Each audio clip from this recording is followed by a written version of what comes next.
তুমি নবীর উম্মতে দাবি করো সুন্নাহ মানো না, নবীর অপমানে তোমার হৃদয় কাঁপে না। তুমি নবীর উম্মতে দাবি করো সুন্নাহ মানো না, নবীর অপমানে তোমার হৃদয় কাঁপে না। তুমি বিজাতীয় সংস্কৃতিতে সপেছ হৃদয়, তুমি বিজাতীয় সংস্কৃতিতে সপেছ হৃদয়। কেমনে মুসলমান তুমি, কেমনে মুসলমান, নামাজের সাথে নাই পরিচয়, মানো না কোরআন। কেমনে মুসলমান তুমি, কেমনে মুসলমান। এমন মুসলমান সমাজের মধ্যে আছে না নাই? মুহাম্মদ মুস্তাফা সাল্লাল্লাহু আলাইহি ওয়াসাল্লামের আশিক দাবি করি, নবীর উম্মত আমি আপনি দাবি করি। শাহবাগ নাস্তিক মুরতাদরা, ওই ম্যাক্রো এমানুয়েলরা আমার হাবিব মুহাম্মদ সাল্লাল্লাহু আলাইহি ওয়াসাল্লামকে নিয়ে কটূক্তি করে। আমি মুসলমান এগুলো দেখা সত্ত্বেও আমার জবানের মাধ্যমেও একটা প্রতিবাদের ভাষা দেখা যায় না, এমন মুসলমান আছে না নাই? অথচ কি বিপরীত দৃশ্য, পৃথিবীর মানুষ যে যাকে ভালোবাসে, যে যেভাবে রাজনৈতিক বিভিন্ন মতাদর্শ গ্রহণ করে, যখন আমার নেতার বিরুদ্ধে কেউ কোনো কটূক্তি কোনো মন্তব্য করে, তখন ওই রাজনৈতিক নেতার সম্মান রক্ষা করার জন্য আমি কর্মী বিভিন্ন জায়গায় প্রেস ক্লাবের সামনে ব্যানার নিয়ে দাঁড়িয়ে যাই। কিন্তু ওই নেতার নেতা যিনি, ওই কামলিওয়ালা মদিনাওয়ালা মুহাম্মদ মুস্তাফা সাল্লাল্লাহু আলাইহি ওয়াসাল্লামকে নিয়ে নাস্তিক মুরতাদরা নামদারি মুসলমানরা কটূক্তি করে যায়। আমার হাবিব মুহাম্মদ সাল্লাল্লাহু আলাইহি ওয়াসাল্লামের চরিত্র নিয়ে কালিমা লেপন করে। এগুলো আমি নিউজের মধ্যে দেখেও আমার জবান দিয়ে একটিও প্রতিবাদের ভাষা দেখা যায় না, এমন বিশ্বে আশিকে রাসূল আছে না নাই? বলে তার কারণটা কি? তার কারণ হচ্ছে যে যাকে চিনে সে তাকে ততটা মূল্যায়ন করে। ফর এক্সাম্পল, পৃথিবীর যেই নেতাকে, যেই রাজনৈতিক মতাদর্শকে গ্রহণ করে, যদি তাকে প্রশ্ন করি বঙ্গবন্ধু শেখ মুজিব নিয়ে আপনি একটি লেকচার দেন, মাশাআল্লাহ সে 5 মিনিট বঙ্গবন্ধুর জীবন সংক্রান্ত বক্তব্য দিতে পারবে।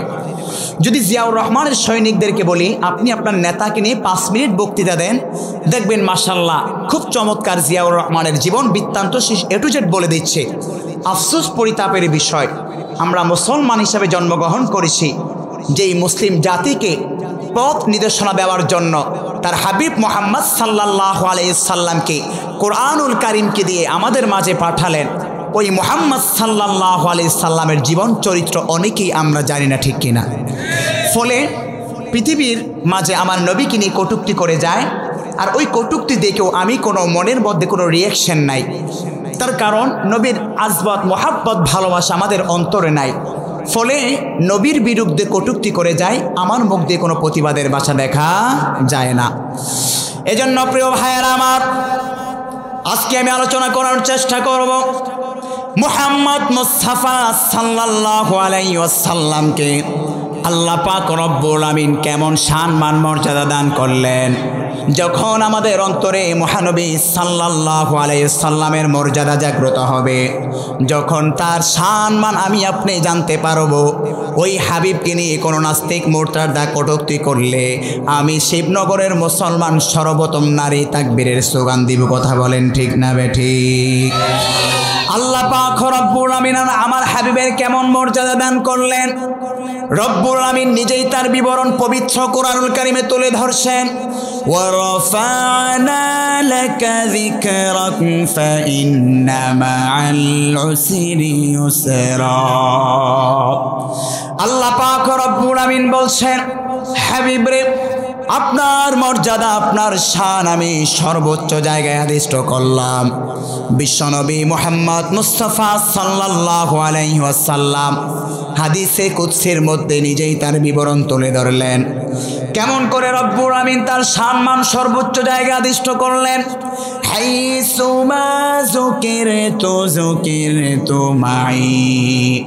রব্বুল আলামিন বললেন, হাবিবিরে, যত জায়গায় আমি রব্বুল আলামিনের আলোচনা করলাম, ও হাবিব তত জায়গায় আমি রব্বুল আলামিনের নামের সাথে সাথে ও হাবিব আপনার নামটাকেও আমি রব্বুল আমিন যুক্ত করে দিলাম। সুবহানাল্লাহ পড়বেন না? দেখুন না, পৃথিবীর মানুষ যে যাকে ভালোবাসে, সে যখন জাফলং, সিলেট কিংবা কক্সেস বাজারে যায়, দেখবেন অনেক মানুষ শামুক নিয়ে আসে। এই শামুকের মধ্যে দেখবেন নিজে যাকে ভালোবাসে তার নামের প্রথম অক্ষর এবং প্লাস দিয়ে ভালোবাসার মানুষের নামটাকেও যুক্ত করে। এটা দুনিয়ার ভালোবাসার বহিঃপ্রকাশ। আল্লাহ বলছেন, আমিও 1400 বছর পূর্বে আমি যে বলেছি আমি আমার হাবিবকে সবচাইতে বেশি ভালোবাসি, আমি যত জায়গায় আমি আল্লাহর নাম, আমি আল্লাহর প্রশংসা, আমি আল্লাহর বরত্ব মহত্ব ঘোষণা করেছি, প্রত্যেক জায়গায় আমার নামের সাথে সাথে আমি আমার হাবিবের নামটাকেও যুক্ত করে দিলাম। পড়েন সুবহানাল্লাহ। প্রিয় ভাইয়েরা আমার, কেমন করে মুহাম্মদ সাল্লাল্লাহু আলাইহি ওয়াসাল্লামকে পৃথিবীর সমস্ত নবী রাসূল, পৃথিবীর সমস্ত সৃষ্টিজীবের ওপর সম্মানের জায়গায় আদিষ্ট করলেন। যদি আপনাদের মাঝে তার একটা বিবরণ আমি খোলাসা করতে চাই, তাহলে খুব খেয়াল করে শুনুন আল্লাহ পাক রব্বুল আমিন কেমন মর্যাদা দান করলেন। রব্বুল আমিন বললেন, وَلَقَدْ خَلَقْنَا السَّمَاوَاتِ وَالْأَرْضَ وَمَا بَيْنَهُمَا فِي 6 أَيَّامٍ وَمَا مَسَّنَا مِن لُّغُوبٍ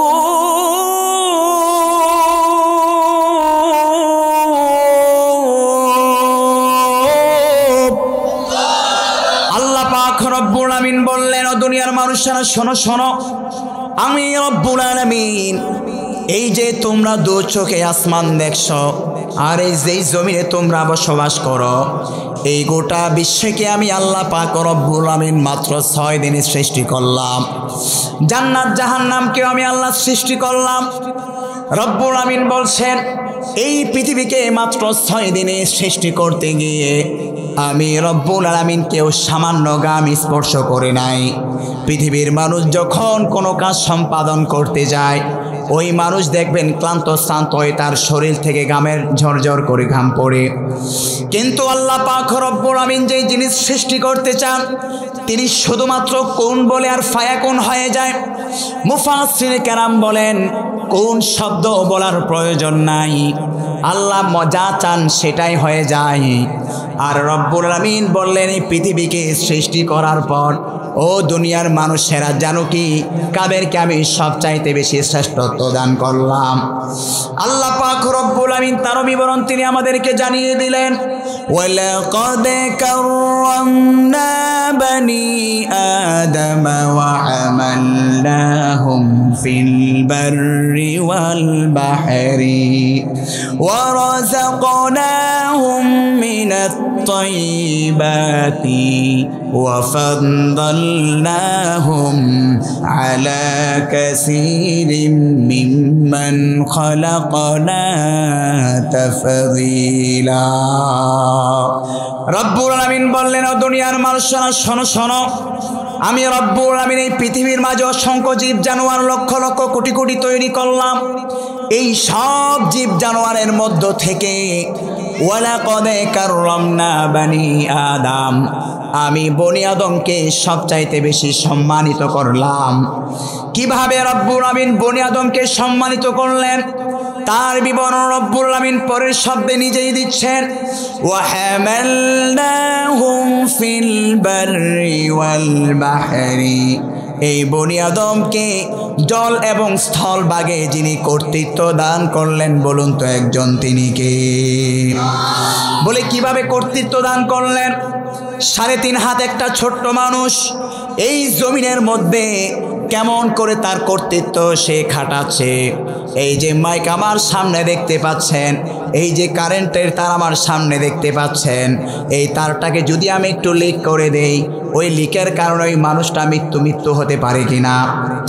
কিন্তু আল্লাহ পাক রব্বুল আমিন এগুলোকে মানুষের কর্তৃত্ব দান করে দিলেন। কেমন মেধা শক্তি দান করলেন। এই ছোট্ট 3.5 হাত মানুষটা কেমন করে ওই বিশাল বড় বড় ইমারত তৈরি করে ফেলে, অথচ ওই ইমারত যদি ওই মানুষের উপর ভেঙে পড়ে ওই মানুষের অস্তিত্ব খুঁজে পাওয়া যাবে না, ঠিক কিনা? এই যে আল্লাহ পাক রব্বুল আমিন দুনিয়াকে কর্তৃত্ব দান করে দিলেন আমাদেরকে, মন যা চায় সেটাই সেভাবেই দুনিয়াকে আমরা নিয়ন্ত্রণ করতে পারছি। আবার বন জঙ্গলের দিকে আপনি তাকান, বিশাল বড় বড় বন্য পশু এক বাঘের গর্জনে মানুষের মৃত্যু হয়ে যাওয়ার কথা, কিন্তু ওই সব প্রাণীগুলোকেও আমাদের কর্তৃত্বে যিনি দান করলেন বলুন তো তিনি কে? শুধু তাই নয়, ওই আটলান্টিক মহাসাগর, বঙ্গোপসাগর, সেই সাগরের উঁচু উঁচু ঢেউগুলোকে আমরা জয় করে বিশাল বড় পাহাড়, এভারেস্ট বরফের পাহাড়েকেও মানুষগুলো কিভাবে জয় করে ফেলে। আল্লাহ পাক রব্বুল আমিন বললেন, ও দুনিয়ার মানুষেরা, এভাবেই ফিল বাররি ওয়াল বাহরি, জল এবং স্থল উভয়টাকে তোমাদেরকে কর্তৃত্ব দান করলাম, এভাবেই তোমাদেরকে আমি শ্রেষ্ঠত্ব দান করলাম। ওয়া হামালনাহুম ফিল বাররি ওয়াল বাহরি ওয়া রাযাকনাহুম মিনাত তাইয়্যিবাত। দুই নম্বরে কিভাবে মানব জাতিকে আল্লাহ তাআলা শ্রেষ্ঠত্ব দান করলেন? আমার আপনার জন্য যিনি হালাল খাদ্যের ব্যবস্থা করলেন বলুন তো তিনি কে? সুতরাং কোনো মানুষ যদি হালাল খাদ্যকে গ্রহণ না করে হারাম খাদ্যের দিকে ধাবিত হয়, সুদের টাকার রিজিকের দিকে ধাবিত হয়, মানুষের প্রতি জোর জুলুম করে, জোর জবরদস্তি করে রিজিক অন্বেষণ করার চেষ্টা করে, সেই খাদ্য কি হালাল খাদ্য হবে না হারাম খাদ্য হবে? আর আল্লাহ আমাদের জন্য ওয়ারাযাকনাহুম মিনাত তাইয়্যিবাত, পবিত্র রিজিকের ব্যবস্থা করে দিলেন। সো পবিত্র রিজিক ব্যতি রেখে যারা হারাম খাদ্যের দিকে ধাবিত হবে, বুঝতে হবে এদের চরিত্র, এদের খাদ্যের মাঝে আর চতুষ্পদ জন্তুর শুকরের খাদ্যের মাঝে কোনো পার্থক্য নাই। বলে কেন পার্থক্য নাই? কারণ হচ্ছে রব্বুল আলামিন মানব জাতিকে শ্রেষ্ঠত্ব দান করলেন জল এবং স্থল বাকি কর্তৃত্ব দান করার মাধ্যমে, তাদেরকে উত্তম রিজিক দেওয়ার মাধ্যমে তাদেরকে শ্রেষ্ঠত্ব দান করলেন। আর ওই মানব জাতি যখন হালাল খাবারকে ছেড়ে দিয়ে ওই হারাম খাদ্যের পিছনে ঘুরঘুর করে ঘুরতে থাকে, কারণ হচ্ছে হারাম খাদ্যের পিছনে ঘুরেই তো চতুষ্পদ জন্তু, কারণ চতুষ্পদ জন্তু বোঝে না এটা কি ভালো খাবার না খারাপ খাবার। এই জন্যই তো দেখবেন মানুষ জাতি যখন তার মলমূত্র ত্যাগ করে, ওই মলমূত্রের খাদ্য হচ্ছে শুকরের খাদ্য, ঠিক কিনা? তার মানে শুকর যদি বুঝতো এটা খারাপ, এটা মলমূত্র, কশিনকালেও কি সেই খাদ্য গ্রহণ করত। কিন্তু আল্লাহ পাক রব্বুল আমিন আমাকে আপনাকে সেই মেধা দান করলেন, ওই মেধার মাধ্যমে বুঝতে পারি কোন খাবারটা ভালো আর কোন খারাপ, কোন খাদ্যটা খারাপ, ঠিক কিনা?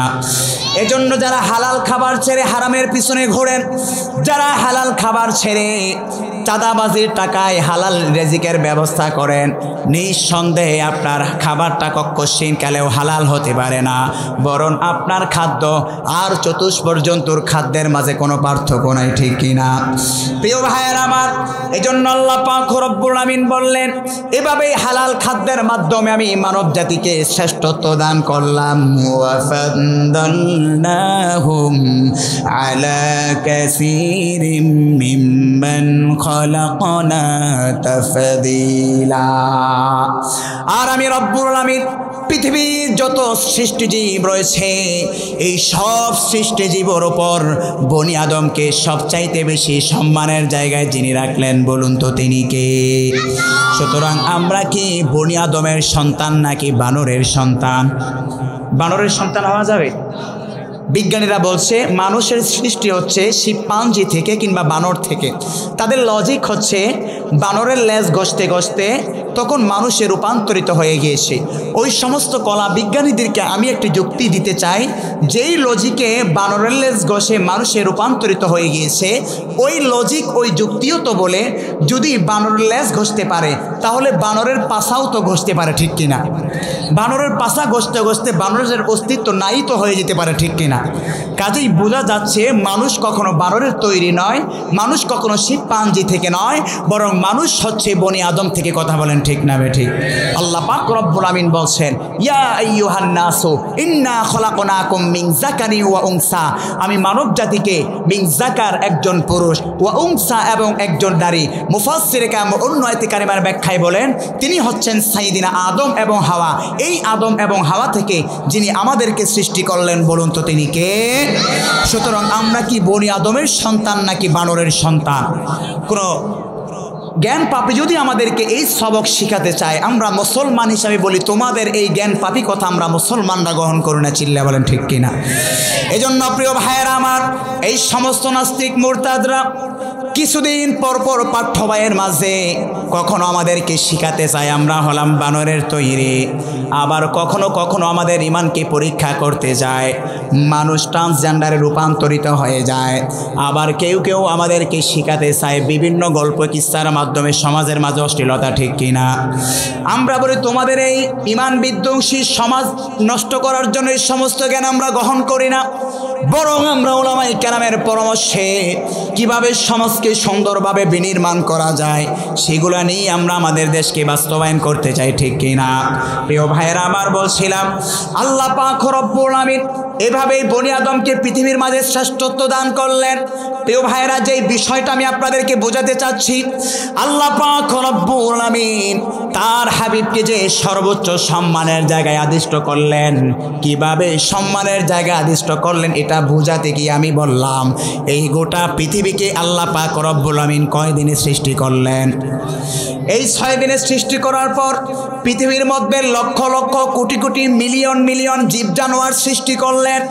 সব জীব জানোয়ারের মধ্য থেকে কাদেরকে সবচাইতে বেশি শ্রেষ্ঠত্ব দান করলেন?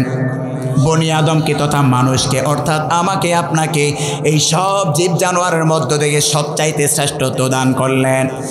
আর রব্বুল আলামিন এই বনি আদম যেন সঠিক পথে পরিচালিত হতে পারে, বনি আদম যেন সুন্দর দিক নির্দেশনা পেতে পারে, এই জন্য যুগে যুগে বিভিন্ন নবী রাসূলদেরকে তাদের মাঝে প্রেরণ করেছেন।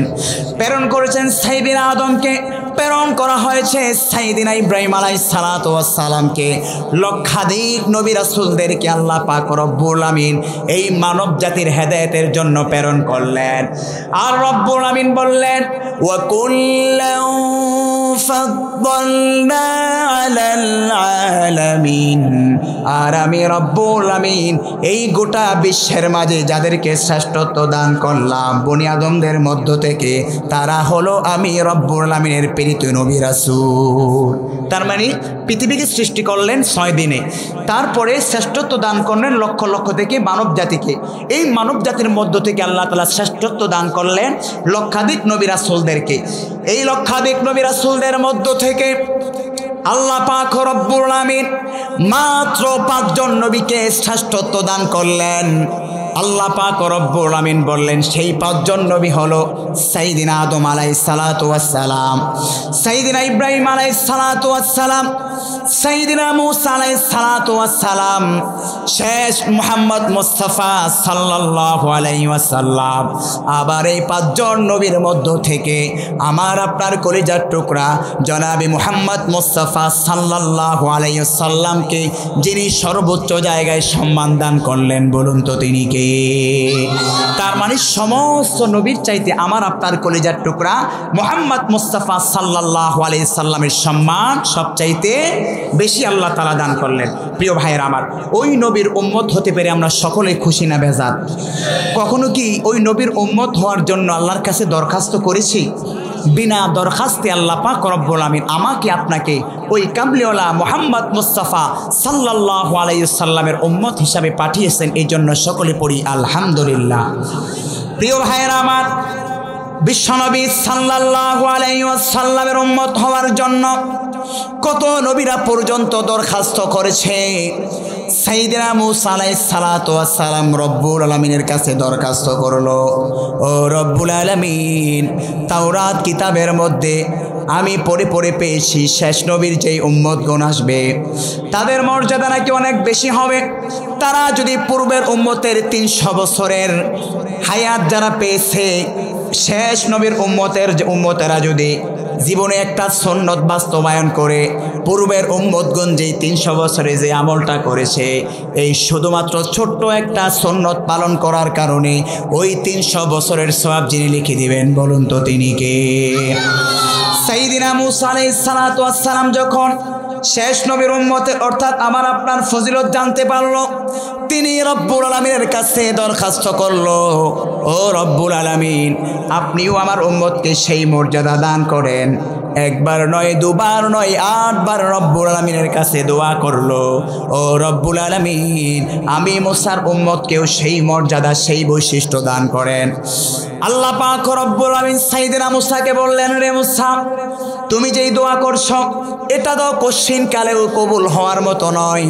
কারণ হচ্ছে আমি রব্বুল আলামিন পৃথিবী সৃষ্টির পূর্বে আমার প্ল্যান ছিল এটা, সবচাইতে শ্রেষ্ঠত্ব আমি আমার হাবিবকে দান করব এবং সেই হাবিবের উম্মতদেরকে সবচাইতে শ্রেষ্ঠত্ব দান করব। সাইয়েদনা মুসা আলাইহিস সালাতু ওয়াস সালাম লাস্ট ও ফাইনালি আল্লাহর কাছে দোয়া করলেন, হাত্তা তামান্না মুসা আন ইয়াকুনা উম্মতি মুহাম্মাদিন সাল্লাল্লাহু আলাইহি ওয়াসাল্লাম। সাইয়েদনা মুসা বললেন, ও রব্বুল আলামিন, আপনার কাছে আমার কোনো চাওয়া পাওয়া নাই, শুধুমাত্র আপনি আমাকে মুহাম্মদ মুস্তাফা সাল্লাল্লাহু আলাইহি ওয়াসাল্লামের শেষ উম্মত হিসেবে কবুল করে নেন।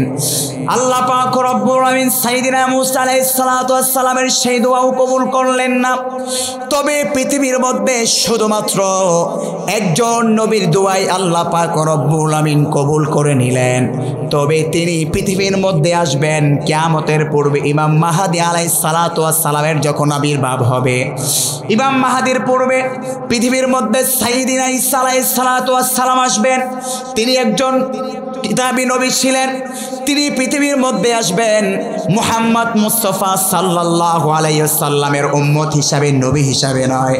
তিনি রব্বুল আলামিনের কাছে দোয়া করলেন, আল্লাহুম্মা জাআলনি মিন উম্মতি মুহাম্মাদিন, সকলে পড়ুন, সাল্লাল্লাহু আলাইহি ওয়াসাল্লাম। ও রব্বুল আলামিন, আপনি আমাকে নবী হিসাবে পাঠালেন, এই জন্য আমি আপনার প্রতি কৃতজ্ঞতা আদায় করছি। কিন্তু রব্বুল আলামিন, আপনার কাছে একটা দরখাস্ত, আপনি আমাকে শেষ নবীর উম্মত হিসাবে আমার দরখাস্তকে কবুল করে নেন। শুধুমাত্র আল্লাহ পাক রব্বুল আলামিন সাইয়েদনা ঈসা আলাইহিস সালাতু ওয়াস সালামের দরখাস্ত কবুল করেছেন। প্রিয় ভাইয়েরা আমার, এই যে আমরা আজকের এই মাহফিলে বসলাম, আহারে বিভিন্ন মুসলিম পরিবারে আমরা মুসলিম সূত্রে আমরা জন্মগ্রহণ করলাম। কখনো কি ওই আল্লাহর কাছে দরখাস্ত করেছি, ও আল্লাহ, আমাকে আপনি মুসলমানের ঘরে জন্মগ্রহণ করেছেন, এই জন্য শুকরিয়া। কখনো কি শুকরিয়া আদায় করতে পেরেছেন? যদি আমরা কোনো কাফেরের ঘরে জন্মগ্রহণ করতাম, যদি আল্লাহ না করুক আমাদেরকে দিনের বোঝ না দিতেন, মৃত্যুর পর আমাদের ঠিকানা হতো জাহান্নাম। আল্লাহ পাক রব্বুল আলামিন বিনা দরখাস্তে মুসলিম সূত্রে আমরা জন্মগ্রহণ করেছি। আফসোস পরিতাপের বিষয়, আমার আপনার নেতা বিশ্বনবী মুহাম্মদ মুস্তাফা সাল্লাল্লাহু আলাইহি ওয়াসাল্লামের শান মান মর্যাদা আমরা জানি না, ফলে ওই নবীকে নিয়ে বিভিন্নভাবে কটূক্তি করা হয়। কিন্তু মুসলমান হিসাবে আমি প্রতিবাদের ভাষা একটু প্রকাশ করি না। প্রিয় ভাইয়েরা আমার, সেই নবীর উম্মত হতে পেরে আমরা সকলেই খুশি না বেজার? প্রিয় ভাইয়েরা আমার, সেই হাবিবের মান মর্যাদা আল্লাহ পাক রব্বুল আমিন কেমন দান করলেন?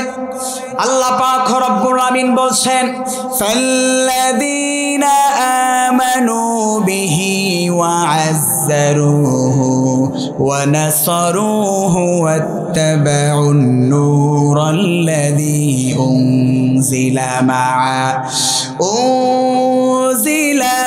মাআহু উলাইকা হুমুল মুফলিহুন।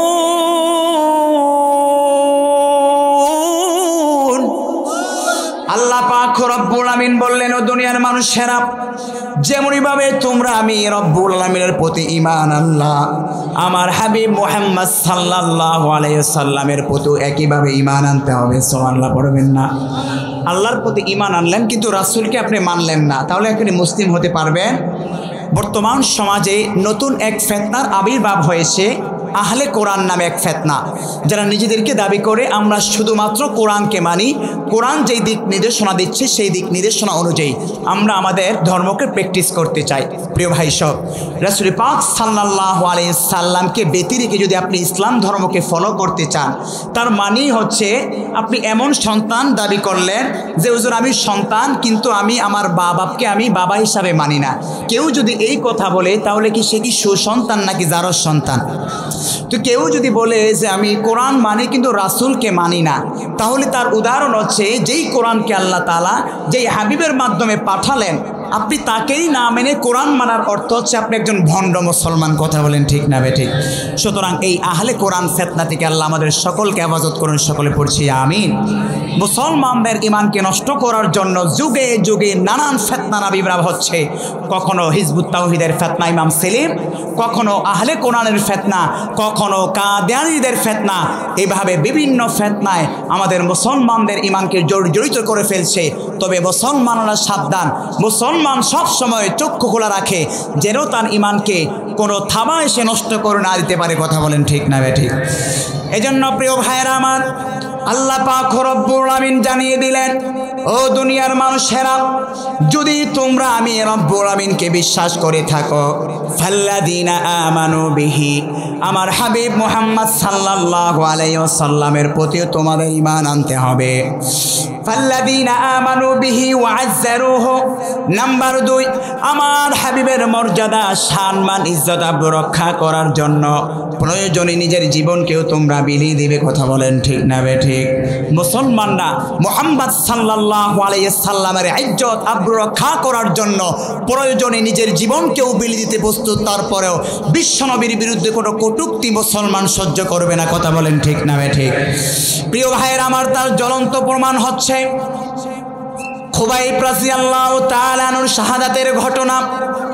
খুবাইব রাদিয়াল্লাহু তাআলা শুধুমাত্র মুহাম্মদ সাল্লাল্লাহু আলাইহি ওয়াসাল্লামের ইসলামের প্রতি বিশ্বাস আনার কারণে, শুধুমাত্র কালিমা তয়্যিবা পাঠ করার কারণে তাকে শুলিতে চড়ানো হলো। কারণ হচ্ছে খুবাইব যখন ইসলাম গ্রহণ করলো, মক্কার মুশরিকরা মক্কার অদূরে তনয়ম নামক এক খোলা প্রান্তরে তাকে গ্রেফতার করে আনা হলো। অভিযোগ হলো কেন তিনি ইসলাম ধর্ম গ্রহণ করলেন, কেন মুহাম্মদের দাওয়াতে সে ইসলাম ধর্মে প্রবেশ করলো। এই অজুহাতে খুবাইবকে গ্রেফতার করে আনা হলো। তাকে প্রতিশ্রুতি দেওয়া হলো, তাকে অফার করা হলো, রে খুবাইব, যদি তুমি তোমার এই জবানের মাধ্যমে মুহাম্মদের ইসলামের ধর্মের প্রতি থুতু নিক্ষেপ করো, মুহাম্মদের কালিমার প্রতি তুমি থুতু নিক্ষেপ করতে পারো, তাহলে আমি মক্কার আবু সুফিয়ান কুরাইশদের নেতা তোমার জন্য অফার ঘোষণা করলাম, তোমাকে এই শুলিতে চড়ানো থেকে তোমাকে মুক্তি দিয়ে দেব। 2 নম্বর পুরস্কার হলো তোমার ধন দৌলতের কোনো অভাব হবে না। 3 নম্বর পুরস্কার হলো মক্কার সমস্ত ক্ষমতা তোমার হাতে তুলে দেওয়া হবে। সুতরাং তুমি খুবাইব এই জবানের মাধ্যমে একবার শুধুমাত্র বলো, মুহাম্মদের ইসলাম ধর্মে আমি থুতু নিক্ষেপ করছি। প্রিয় ভাইয়েরা আমার, খুবাইব রাদিয়াল্লাহু তাআলা আনহুর সামনে যখন এই অফার দেওয়া হলো, খুবাইব দীপ্ত কণ্ঠে ঘোষণা করে দিলেন, আমি খুবাইবের পরিবার চলে যাবে, আমি খুবাইবের সেই সন্তানও এক এক করে শাহাদাত বরণ করবে, তারপরেও আমি খুবাইবের অন্তর থেকে এক বিন্দু পরিমাণ ঈমানকেও পিছপা হওয়া যাবে না। কথা বলেন ঠিক না বেটি? মৃত্যুর পূর্ব মুহূর্তে খুবাইব রাদিয়াল্লাহু তাআলা মক্কার নেতা আবু সুফিয়ানের কাছে সুপারিশ করলো, হে মক্কার নেতা, আমি তোমার কাছে শুধুমাত্র 2 রাকাত নামাজ পড়ার জন্য অবকাশ চাচ্ছি। মক্কার নেতা আবু সুফিয়ান বলল, যাও, তোমাকে সেই অবকাশটুকু দিলাম। খুবাইব রাদিয়াল্লাহু তাআলা নামাজে দাঁড়িয়ে গেলেন, 1 রাকাত নামাজ শেষ করলেন। 2 রাকাত নামাজ শেষ করা অবস্থায় যখন তিনি সিজদায় মাথা নাকি অবনত করলেন আর রব্বুল আলামিনের কাছে কান্নাকাটি করতে শুরু করলেন, ওগো দয়ার মালিক, ও রব্বুল আলামিন, পৃথিবীর এই মক্কার মানুষটাও জানে না কেন আমি তোমার কাছে কান্নাকাটি করছি। এই মক্কার মুশরিকরা মনে করছে হয়তো আমি মৃত্যুর ভয়ে খুবাইব কান্নাকাটি করছি, কিন্তু না না, ও রব্বুল আলামিন, আপনার প্রতি এবং আপনার হাবিবের প্রতি ঈমান আনার কারণে এই মক্কার মুশরিকরা আমাকে একটু পরে শুলিতে চড়াবে, কিন্তু আমার এর জন্য কোনো আফসোস নাই। ও রব্বুল আলামিন, এই মৃত্যু যেন আমার শাহাদাতের মৃত্যু হয়, এই মৃত্যুটাকে আপনি শহীদ মৃত্যু হিসাবে কবুল করে নিয়েন। প্রিয় ভাইয়েরা আমার, এভাবে খুবাইব 2 রাকাত নামাজ শেষ করলেন। নামাজ শেষ করার পর মক্কার মুশরিকদেরকে লক্ষ্য করে বললেন, হে মক্কার মুশরিকরা, যদি তোমরা এই কথা মনে না করতে যে মুহাম্মদের অনুসারে খুবাইব হয়তো মৃত্যুর ভয়ে নামাজের মধ্যে বিলম্ব করছে, যদি তোমরা এই কথা মনে না করতে, তাহলে আমি আরো অনেক বড় লম্বা সাজদায় নিজেকে অবনত করে রাখতাম, কারণ আমি জানি আর কিছুক্ষণ পরে আমার মৃত্যু হবে।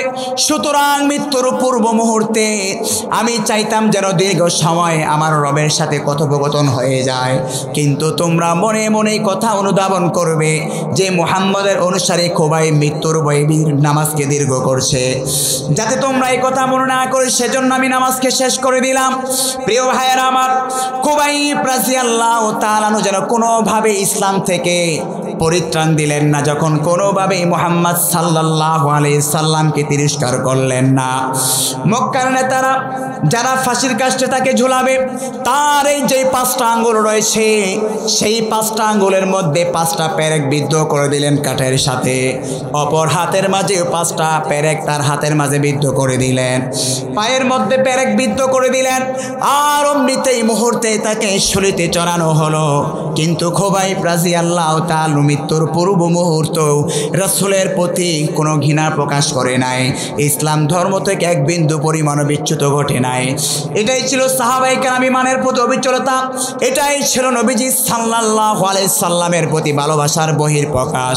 নিজের জীবনকেও প্রয়োজনে বিলীন করে দিয়েছে, তারপরও নবী সাল্লাল্লাহু আলাইহি সাল্লামের অসম্মানীয় এটা কখনো সাহাবায়ে কেরাম চান নাই।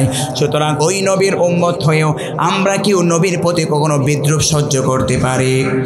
এজন্য প্রিয় ভাইয়ের, আল্লাহ পাক রব্বুল আমিন বললেন 1 নম্বরে, ফাল্লাযীনা আমানু বিহি, ওই রাসূলের প্রতি তোমরা ঈমান আনো। নাম্বার 2, ওয়াজ্জারুহু, ওই রাসূলের সম্মান ইজ্জত তোমরা রক্ষা করো। নাম্বার 3, ওয়ানাসরুহু, সেই রাসূলকে তোমরা সাহায্য সহযোগিতা করো। মুফাসসিরে কেরাম বললেন, ওয়ানাসরুহু আই আদাউদ্দিন, রাসূলকে সাহায্য করার অর্থ হলো রাসূল তো 1400 বছর পূর্বে মৃত্যুবরণ করেছে, এখন রাসূলকে আপনি কিভাবে সাহায্য করবেন? সাহায্য করতে পারবেন? কোনো মাজারে যদি রাসূলের ডেক নিয়ে বসে থাকে, এখানে দান করলে রাসূলের কাছে চলে যাবে, তাহলে এটা ভণ্ডামি হবে কিনা? কথা বলেন। এখন এটা শুদ্ধ কিভাবে হবে? আল্লাহ পাক রব্বুল আমিন তো বলছেন ওয়ানাসরুহু, তোমার রাসূলকে সাহায্য করো। তাহলে রাসূলকে কিভাবে সাহায্য করতে পারি? মুফাসসির কেরাম বলেছেন আই আদাউদ্দিন, অর্থাৎ দিন যেহেতু রাসূলের মাধ্যমে আল্লাহ তাআলা দান করলেন, সুতরাং দিনের যত ভালো কাজ আছে, এই ভালো কাজ যে সমস্ত মুমিন বান্দারা করবে, এই ভালো কাজে অংশগ্রহণ করার কারণে তারা কেমন যেন রাসূলকেই সাহায্য করলো। ফর এক্সাম্পল, এই যে আমরা মাহফিলে বসেছি, দিনের সাহায্য করা হলো কিনা? দিনের উপকার হলো কিনা? এই যে মাহফিলের প্যান্ডেল আমরা বসেছি, বিশাল বড় আয়োজন করেছি, 30,000 টাকা মোটামুটি খরচ যাচ্ছে, এইটার পিছনে যারা অর্থ দিল সর্বোপরি তারা দিনকেই সাহায্য করলো, ঠিক কিনা? সর্বোপরি মসজিদ নির্মাণের কাজে আপনি টাকা দান করলেন, তার মানে হচ্ছে আপনি দিনকে সাহায্য করলেন। ইসলাম প্রতিষ্ঠার জন্য আপনি টাকা জমা করলেন, তার মানে দিনকে আপনি সাহায্য করলেন। এভাবেই রাসূলের আদর্শ বাস্তবায়ন করার জন্য ভালো কাজে যে যেভাবেই মেধা দিয়ে, শ্রম দিয়ে, পরিশ্রম করে টাকা খরচ করে যাচ্ছি, এই সবগুলো রাসূলকে সাহায্য করার নামান্তর, ঠিক কিনা? প্রিয় ভাইয়েরা আমার, এই জন্য আল্লাহ পাক রব্বুল আমিন বললেন ওয়ানাসরুহু আই আদাউদ্দিন, দিনকে সাহায্য করার ভালো কাজের মাধ্যমে যত কিছু হতে পারে, এই সবগুলোর নামান্তরে হচ্ছে রাসূলকে সাহায্য করা।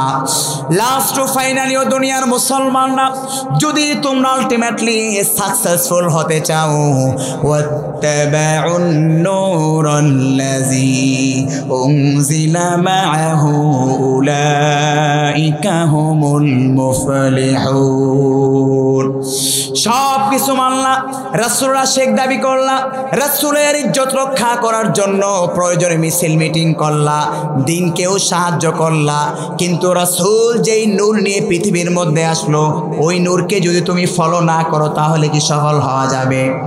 রাসূল কি নূর নিয়ে এসেছেন? মুফাসসির কেরামের দুইটা ব্যাখ্যা করেছেন। নূর শব্দের একটি ব্যাখ্যা হচ্ছে আল কোরআন, নাম্বার অর্থ হচ্ছে as-সুন্নাহ, অর্থাৎ নবী করিম সাল্লাল্লাহু আলাইহি ওয়াসাল্লাম যে নূর নিয়ে এসেছেন তথা কোরআন এবং সুন্নাহকে যদি আলটিমেটলি আমরা ফাত্তাবাউন নূর আল্লাযী উনজিলা মাআ কেউ যদি আঁকড়ে ধরতে পারি, ফাত্তাবাউন নূর আল্লাযী উনজিলা মাআহু উলাইকা হুমুল মুফলিহুন, তাদের চূড়ান্ত সফলতার যিনি ঘোষণা দিলেন বলুন তো তিনি কে? প্রিয় ভাইয়েরা আমার, এভাবে আল্লাহ পাক রব্বুল আমিন তার হাবিবের মর্যাদা বৃদ্ধি করে দিলেন। কেমন তার হাবিবের মর্যাদা আল্লাহ পাক রব্বুল আমিন বৃদ্ধি করে দিলেন? পৃথিবীর যত জ্ঞান গরিমা আছে সব জ্ঞান গরিমা আমার হাবিবকে আল্লাহ পাক রব্বুল আমিন দান করলেন। অনেক মানুষ আমরা বলি বর্তমান যত টেকনোলজি রয়েছে, যত তথ্য প্রযুক্তি রয়েছে, এই সব কিছু বিজ্ঞানীদের আবিষ্কার, কিন্তু আল্লাহ পাক রব্বুল আমিন 1400 বছর পূর্বে মুহাম্মদ মুস্তাফা সাল্লাল্লাহু আলাইহি ওয়াসাল্লামকে এই সব জ্ঞান বিজ্ঞান কিয়ামত পর্যন্ত যত জ্ঞান গরিমা আসবে, যত তথ্য প্রযুক্তির আবিষ্কার হবে, এই সব কিছুর জ্ঞান তার হাবিবকে যিনি দান করলেন বলুন তো তিনি কে? আফসোস পরিতাপের বিষয়, আমরা আজকে মুসলমান হিসেবে জন্মগ্রহণ করি, ভাষার মাস চলছে, আমাদের উচিত ছিল বেশি বেশি ইসলামিক নলেজগুলো পড়ে পড়ে এই পৃথিবীর তথ্য প্রযুক্তির যুগে যেই সমস্ত জ্ঞান বিজ্ঞানীরা যেভাবে এগিয়ে গেল, ক্যামেরা আবিষ্কার করেছে, রেডিও আবিষ্কার করলো কারা, বিভিন্নভাবে এরকম বিমান আবিষ্কার করলো কারা, এই সব কিছু ইবনে সিনা সহ বিখ্যাত মুসলিম কবিরা তারা এই সব কিছু আবিষ্কার করেছে, কিন্তু এগুলো নিয়ে আমরা গবেষণা করি না। তারা যে সব কিছু আবিষ্কার করে গিয়েছে এগুলো ইহুদি খ্রিস্টানরা গবেষণা করে করে তারা আমাদের চাইতে এগিয়ে যাচ্ছে, কিন্তু দিন দিন আমরা আমাদের গবেষণা না থাকার কারণে মুসলিম জাতি পিছিয়ে যাচ্ছে, ঠিক কিনা? এই জন্য ভাষার মাস চলছে, আমি সকলকে অনুরোধ করব এই ভাষার মাসে বেশি বেশি বই পড়া, বেশি বেশি কোরআনকে নিয়ে গবেষণা করা। মুসলিম বিজ্ঞানীরা তারা যেই কারণে পৃথিবীর মধ্যে আজও বিখ্যাত হয়ে আসে বিদর্মীদের কাছে, সেগুলো নিয়ে স্টাডি করতে যদি আমরা আমাদের জীবনকে অতিক্রান্ত করতে পারি, সর্বোপরি এই বিজ্ঞানের পিছনে যদি আমরা কোরআনকে সামনে রেখে এবং সুন্নাহকে সামনে রেখে আমরা আমাদের গবেষণার কাজ চালিয়ে যেতে পারি, ইনশাল্লাহ আগামীর ক্ষমতা মুসলমানদের হাতে আসবে। কথা বলেন ঠিক না বেঠিক? কিন্তু আফসোস পরিতাপের বিষয়, মুহাম্মদ মুস্তাফা সাল্লাল্লাহু আলাইহি ওয়াসাল্লামকে আল্লাহ পাক রব্বুল আমিন সব জ্ঞান দান করলেন। অনেক মুসলমানরা আমরা মনে করি ইসলামের মধ্যে মনে এত তথ্য প্রযুক্তি নাই। আল্লাহ পাক রব্বুল আমিন কেমন দান করলেন তার নিজেই বিবরণ রব্বুল আমিন তুলে ধরছেন। ওয়া আল্লামাকা মা লাম তাকু তা'লাম ওয়া কানা ফাদলুল্লাহি আলাইকা আযীমা। রব্বুল আমিন বললেন, হাবিব রে, আপনি যা জানতেন না আমি রব্বুল আমিন আপনাকে এ টু জেড সব জানিয়ে দিলাম। এখন প্রশ্ন হচ্ছে রাসূলকে আল্লাহ পাক রব্বুল আমিন কেমন দান করলেন, কেমন জানালেন? বিশ্বনবী সাল্লাল্লাহু আলাইহি ওয়াসাল্লাম হাদিসের ভাষায় তিনি নিজেই আমাদেরকে জানিয়ে দিলেন, উতিতু ইলমাল আউয়ালিনা ওয়াল আখিরিন। পৃথিবীর সূচনা লগ্ন থেকে নিয়ে যত জ্ঞান রয়েছে, যত জ্ঞান গরিমার আবিষ্কার হয়েছে, কিয়ামত পর্যন্ত ওয়াল আখিরিন যত তথ্য প্রযুক্তি, যত জ্ঞান গরিমার আবিষ্কার হবে, এই সব কিছুর জ্ঞান হাবিবকে যিনি দান করলেন বলুন তো তিনি কে? এটা কার ঘোষণা? আমার ঘোষণা নাকি রাসূলের ঘোষণা? রাসূল পাক সাল্লাল্লাহু আলাইহি সাল্লাম বলছেন, উতিতু ইলমাল আউয়ালিন, আউয়ালিন মানে প্রথম, ওয়াল আখিরিন মানে শেষ, অর্থাৎ এ টু জেড যত জ্ঞান গরিমা পৃথিবীর মধ্যে আবিষ্কার হবে এই সব জ্ঞান আমি আমার হাবিবের মাথায় যিনি ঢুকিয়ে দিলেন বলুন তো তিনি কে? প্রিয় ভাইয়েরা আমার, আব্দুল্লাহ ইবনে আব্বাস রাদিয়াল্লাহু তাআলা আনহু একটি হাদিস বর্ণিত হয়েছে, লাম্মা ফুলিদান নবী সাল্লাল্লাহু আলাইহি ওয়াসাল্লাম, নবীজি সাল্লাল্লাহু আলাইহি ওয়াসাল্লাম যখন জন্মগ্রহণ করলেন, একজন জান্নাত থেকে ফেরেশতা এসে বললেন, কোন নবীকে আল্লাহ পাক রব্বুল আমিন এত পরিমাণ জ্ঞান দান করা হয় নাই। ফাকসারুহুম ইলমান, যত জ্ঞান দান করা হয়েছে মুহাম্মদ সাল্লাল্লাহু আলাইহি ওয়াসাল্লামকে শুধু তাই নয়, আপনার অন্তরে জ্ঞান আছে, কিন্তু ওই জ্ঞান প্রকাশ করার মতো যদি শক্তি সাহস না থাকে, তাহলে ওই জ্ঞানকে আপনি সঠিকভাবে প্রতিষ্ঠা করতে পারবেন না, ঠিক কিনা? দেখবেন অনেক মানুষ অনেক মেধা, তার অনেক জ্ঞান গরিমা, তথ্য প্রযুক্তির অনেক জ্ঞান আছে, কিন্তু এটা প্রকাশ করার মতো তার অন্তরে তার বুকে সাহস নাই। অনেক আলেম দেখবেন ভালো মুহাদ্দিস, ভালো শাইখুল হাদিস, ভালো খতিব, কিন্তু হক কথা সে সঠিকভাবে উচ্চারণ করতে পারে না। তার কারণ তার হার্ট দুর্বল। আল্লাহ পাক রব্বুল আমিন বলছেন, আমি আমার হাবিবকে যেমন ইলম দান করেছি সবচাইতে বেশি, পাশাপাশি ও আসজারুহুম কলবান, আমার হাবিবের হার্টকেও আমি রব্বুল আমিন শক্তিশালী করে দিলাম। পড়েন সুবহানাল্লাহ। হার্টকে কিভাবে আল্লাহ তাআলা শক্তিশালী করে দিলেন? এই সিনা মোবারককে আল্লাহ তাআলা 4 বার ওপেন হার্ট সার্জারি করালেন। একবার নবী করিম সাল্লাল্লাহু আলাইহি সাল্লামের বয়স যখন ছোট ছিল, তখন আল্লাহ পাক রব্বুল আমিন তার হার্টকে এরকমভাবে ওপেন হার্ট সার্জারি করেছেন। বিভিন্নভাবে মেরাজের রজনীতে একবার ওপেন হার্ট সার্জারি করেছেন। এরকমভাবে মুফাসসির কালাম বলছেন তার হার্টকে 4 বার সিনা সাক করা হয়েছে। সেই সিনা সাক করার মাধ্যমে এমনিতেই তিনি পবিত্র, আরও পবিত্র করে আল্লাহ পাক রব্বুল আমিন তার হার্টটাকে যিনি শক্তিশালী করে দিলেন, বলুন তো তিনি কে? সুতরাং ওই নবীর উম্মতের হার্ট কি কখনো দুর্বল হতে পারে? হামলা আসবে, মামলা আসবে, শত বাধা আসবে, তারপরও মুমিন বান্দা এক বিন্দু পরিমাণ ইসলামের রাস্তা থেকে পিছপা হতে পারে না। কথা বলেন ঠিক না বেঠিক? কোরআনের পথে থাকবে, রাসূলের পথে থাকতে গিয়ে, সত্য কথা বলতে গিয়ে প্রয়োজনে নিজের অবস্থানের সমস্যা হতে পারে, নিজের চাকরি চলে যেতে পারে, আমি বক্তার ওয়াজ মাহফিল বন্ধ হয়ে যেতে পারে, আমি বক্তার 2 হাতে এরকমভাবে কারাগারের কারাবরণ করা হতে পারে, তারপরও সত্য কথা থেকে সেই রাসূলের উম্মতগণ কখনো এক বিন্দু পরিমাণও পিছপা হতে পারে না। কথা বলেন ঠিক না বেঠিক? কারণ রাসূলের হার্ট যেমন শক্তিশালী ছিল, আমাদেরও হার্ট শক্তিশালী, ঠিক কিনা? সুতরাং মিথ্যার সামনে কখনো মাথা নত করা যাবে না। বলিষ্ঠ কণ্ঠে মিথ্যাকে পরাজিত করে যা আল হক ওয়া যাহাকাল বাতিল, সত্য আসবে তো মিথ্যার পরাজয় হবে, ঠিক কিনা? এজন্য প্রিয় ভাইয়েরা আমার, বলছিলাম আল্লাহ পাক রব্বুল আমিন সমস্ত নবীর চাইতে আমার হাবিবকে সবচাইতে বেশি জ্ঞান গরিমা দান করলেন। কেমন করে আল্লাহ পাক রব্বুল আমিন তার হাবিবকে সর্বোচ্চ সম্মানের জায়গা আদিষ্ট করলেন? আল্লাহ পাক রব্বুল আমিন বললেন, ওয়া রাফা'না লাকা যিকরাক, হাবিব রে, আমি রব্বুল আমিন আপনাকে সর্বোচ্চ সম্মানের জায়গা আদিষ্ট করলাম। সাহাবায়ে কেরাম প্রশ্ন করলেন, ইয়া রাসূলুল্লাহ ওয়া ইয়া হাবিবাল্লাহ, কেমন করে আল্লাহ পাক রব্বুল আমিন আপনাকে সর্বোচ্চ সম্মানের জায়গা আদিষ্ট করলেন? কারণ হলো সাইয়্যিদিনা ইব্রাহিম আলাইহিস সালাতু ওয়াস সালামের লকব হলো খলিলুল্লাহ। এরকমভাবে সাইয়্যিদিনা আদম আলাইহিস সালাতু ওয়াস সালামকে রব্বুল আমিন ভালোবাসেন, আদমু সফিউল্লাহ লকবে ভূষিত করলেন। তদ্রূপভাবে সাইয়্যিদিনা মূসা আলাইহিস সালাতু ওয়াস সালামকে ভালোবেসে রব্বুল আমিন নিজেই ঘোষণা দিয়ে দিলেন, মূসা কালিমুল্লাহ। নবীদের মধ্যে সবচাইতে বেশি আল্লাহর সাথে যেই নবী কথা বলেছেন সেই নবীর নাম হচ্ছে সাইয়্যিদিনা মূসা আলাইহিস সালাতু ওয়াস সালাম। এই জন্য আল্লাহ পাক রব্বুল আমিন তার লকবই দিয়ে দিলেন মূসা কালিমুল্লাহ, অর্থাৎ আল্লাহর সাথে অধিক কথা বলনেওয়ালা নবী। প্রিয় ভাইয়েরা আমার, এমনিভাবে সাইয়্যিদিনা দাউদ আলাইহিস সালাতু ওয়াস সালাম তিনি যখন তার উপর অবতীর্ণ কিতাবকে পাঠ করতেন, ওই আসমানের ওপর যেই পাখিগুলো আছে তার সমুদর কণ্ঠের তেলাওয়াত শুনে ওই পাখিগুলো তার ডানাগুলোকে স্টপ করে দিতেন।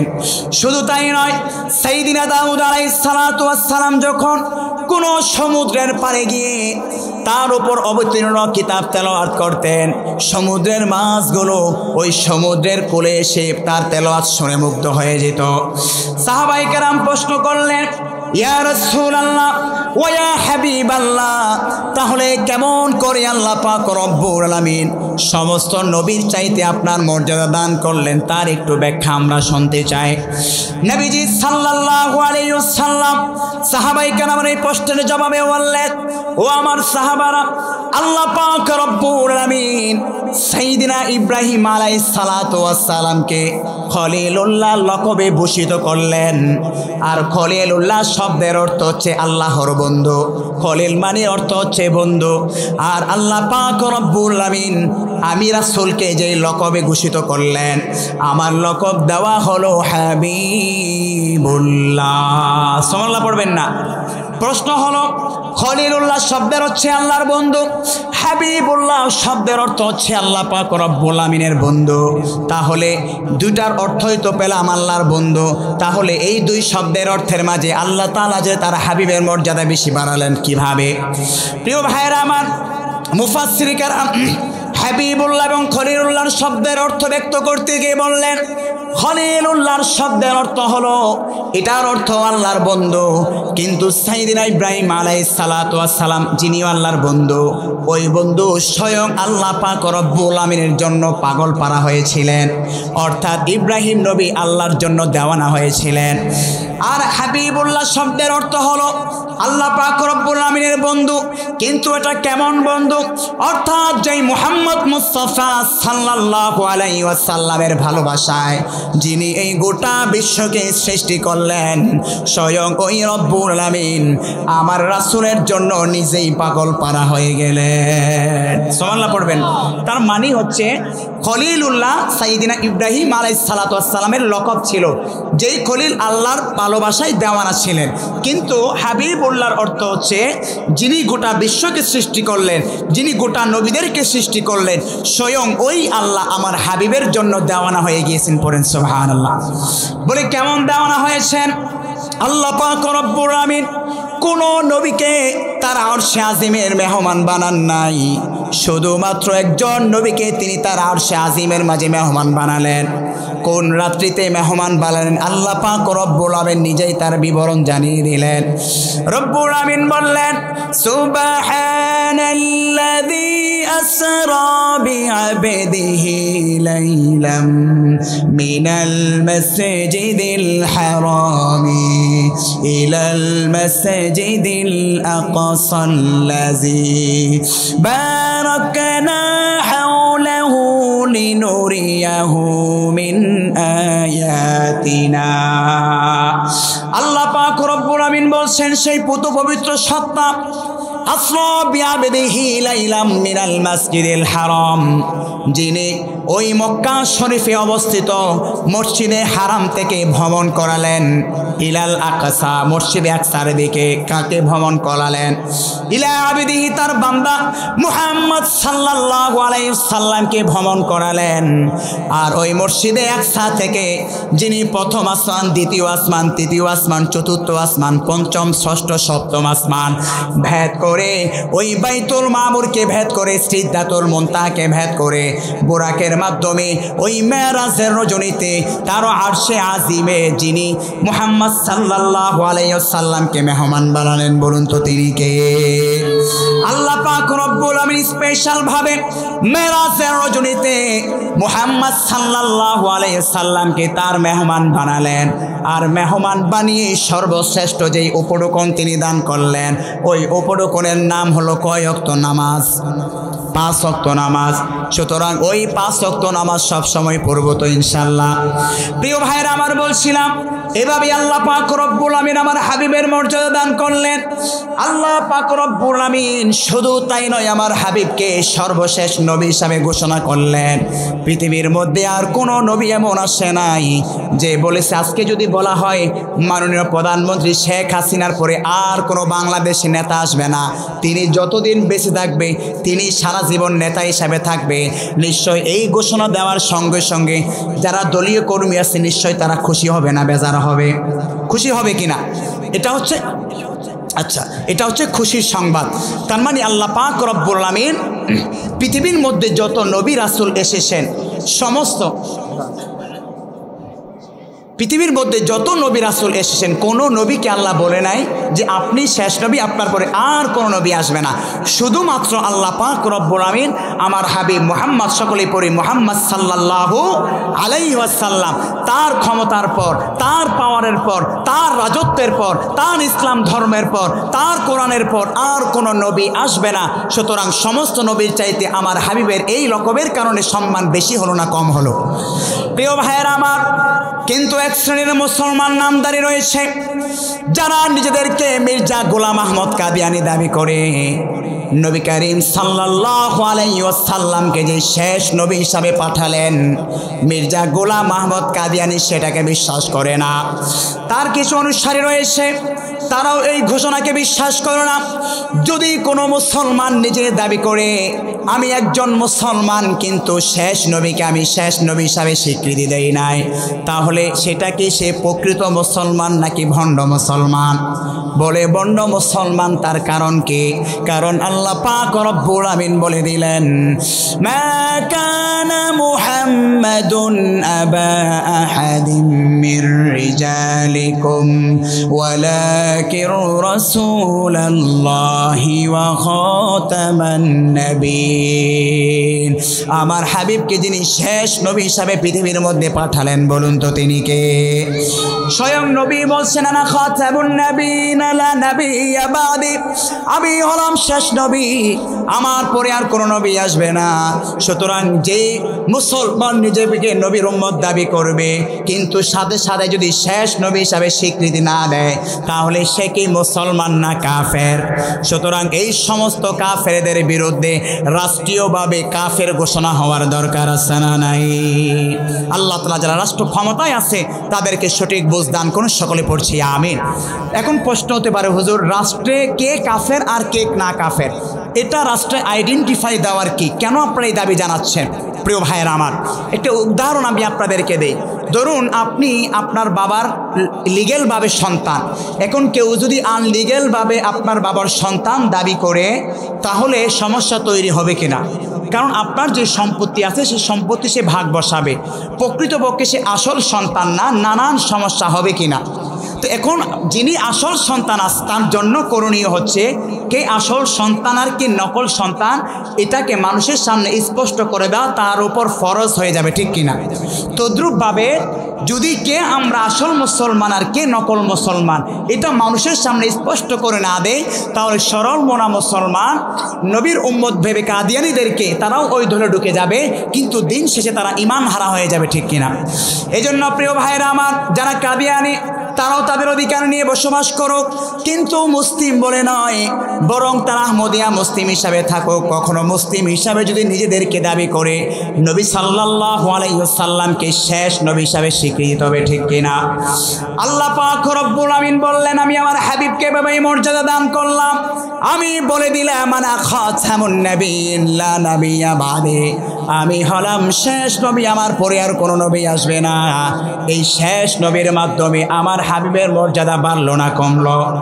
প্রিয় ভাইয়ের আমার, আল্লাহ পাক রব্বুল আমিন আমার হাবিবের উপর যেই ধর্মকে যেই দিনকে দিলেন, ওই দিনটাকেও যিনি পরিপূর্ণ হিসাবে ঘোষণা করে দিলেন, বলুন তো তিনি কে?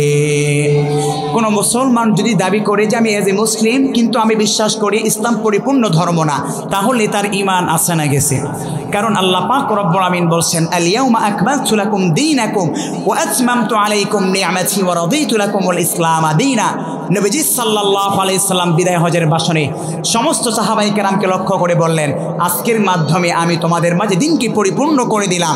সুতরাং এই দিনের মাঝে, এই ধর্মের মাঝে পৃথিবীর মধ্যে কিয়ামত পর্যন্ত যত টেকনোলজি, যত কল্যাণ আসবে, যত তথ্য প্রযুক্তির আবিষ্কার হবে, যত সুচিকিৎসার আবিষ্কার হবে, এই সব কিছু পবিত্র এই ধর্মের মাঝে আছে না নাই?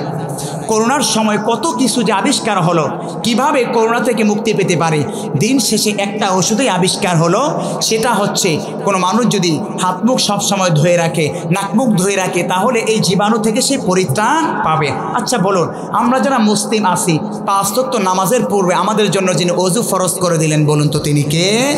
তার মানে এই গবেষণাটা, এই আবিষ্কারটা, এই ওষুধটাও 1400 বছর পূর্বে আল্লাহ তাআলা আমাদেরকে জানিয়ে দিলেন, ঠিক কিনা?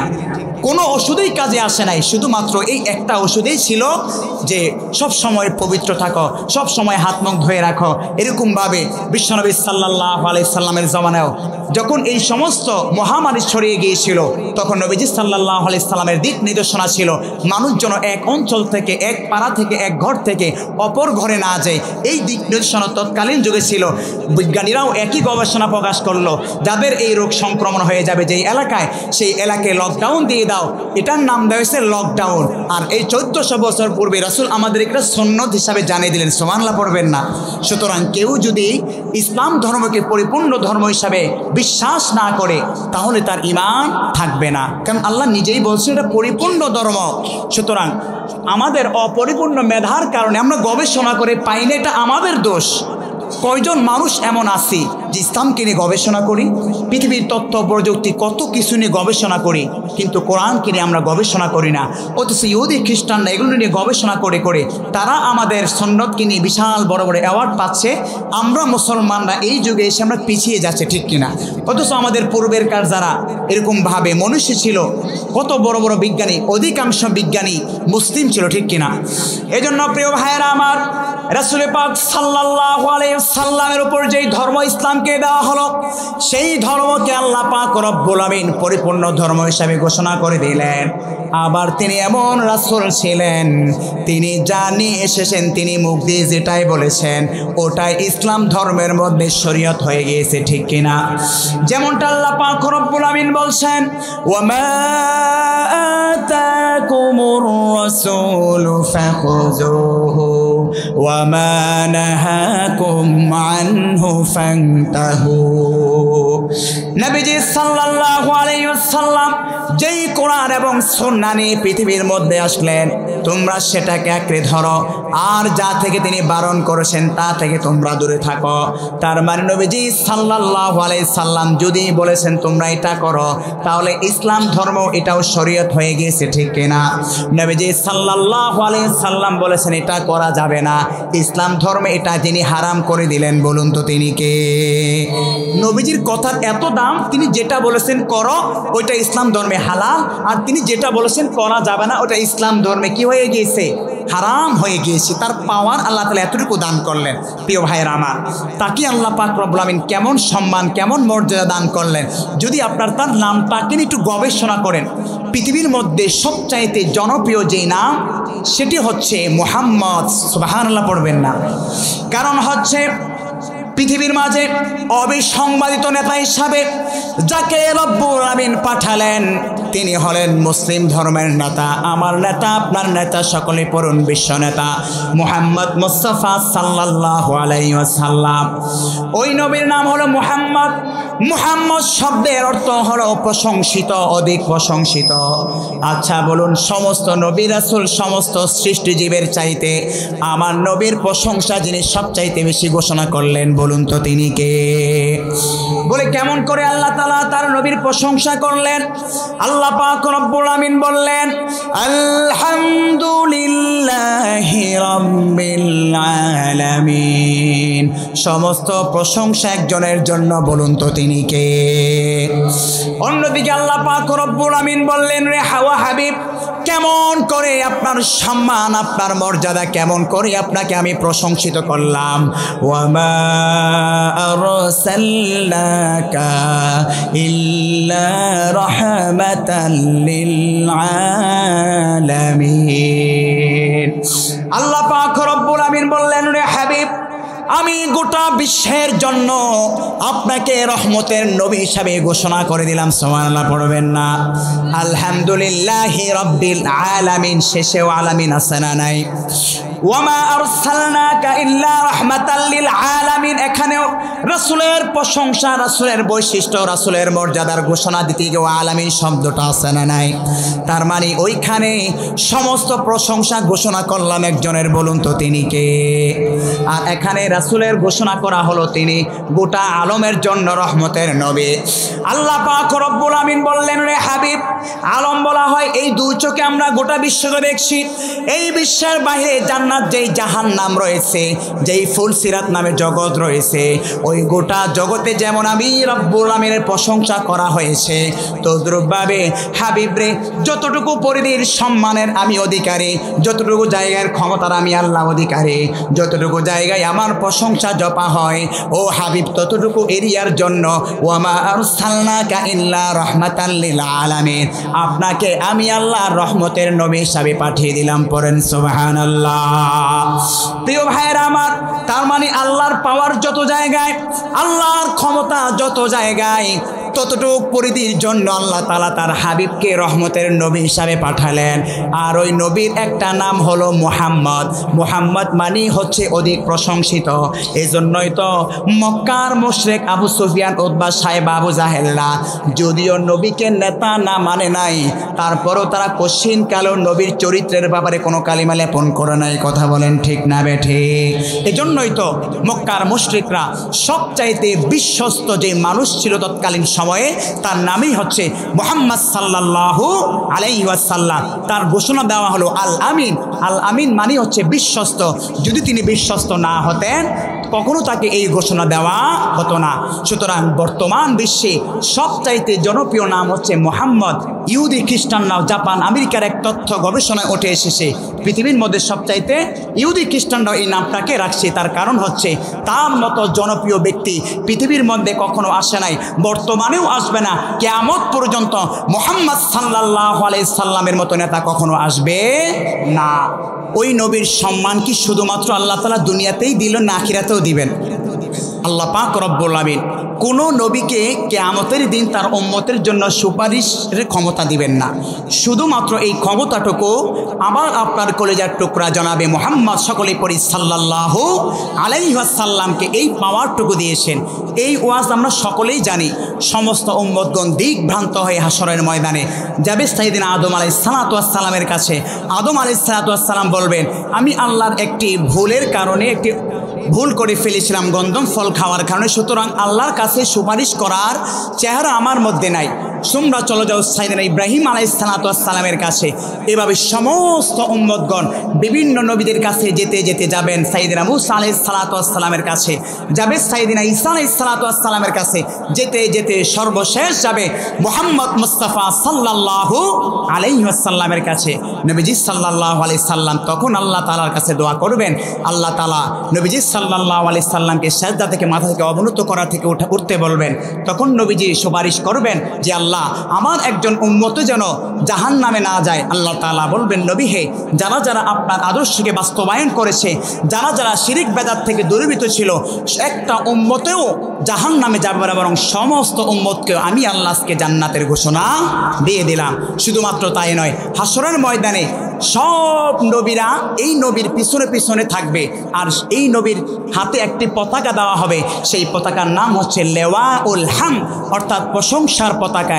এই পতাকা নিয়ে নবীজি সাল্লাল্লাহু আলাইহি সাল্লাম তার উম্মতকে নিয়ে সামনে বাড়তে বাড়তে ইনশাল্লাহ সকলেই জান্নাতে একদিন প্রবেশ করবে। সেই পতাকার দলে আমরা সকলে থাকতে চাই তো ইনশাল্লাহ। ওই পতাকার দলে থাকতে হলে আদর্শ গ্রহণ করব বঙ্গবন্ধু শেখ মুজিব, জিয়াউর রহমান, দুনিয়ার কোন নেতা করবেন নাকি মুহাম্মদ সাল্লাল্লাহু আলাইহি সাল্লামের? কথা বলেন, কার আদর্শ গ্রহণ করব? আফসোস, পরিতাপের বিষয়, দুনিয়ার নেতাকে আমরা এতটাই গ্রহণ করে নিয়েছি যতটা আমরা আল্লাহ পাক রব্বুল আমিন ওহী দিয়ে আমার রাসূলকে পাঠালেন ততটা গ্রহণ করি না। দুনিয়ার নেতাকে এতটাই ফলো করি। এজন্য যুবক ভাইদেরকে হাত জোর করে বলছি, দুনিয়ার এই ছলনায় পড়ে, গণতান্ত্রিক রাজনীতির ছলে খেলায় পড়ে নিজের জীবনকে নিঃশেষ করে দিও না।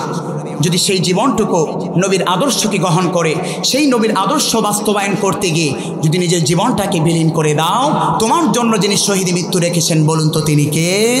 সুতরাং রাজনীতির এই হিংসাত্মক অবস্থায় যদি গণতন্ত্রের পথে যদি আপনি যতই জীবন দেন, যতই বলেন যে অমুকে শহীদ মৃত্যুবরণ করছে, কোনো লাভ হবে না। এজন্য যুবক ভাইদেরকে হাত জোর করে বলছি, দুনিয়ার কোনো মানুষকে আইডল গ্রহণ না করে, দুনিয়ার কোনো নেতাকে আমাদের নেতা না বানিয়ে আল্লাহর হাবিবকে যেন আমরা নেতা বানাতে পারি।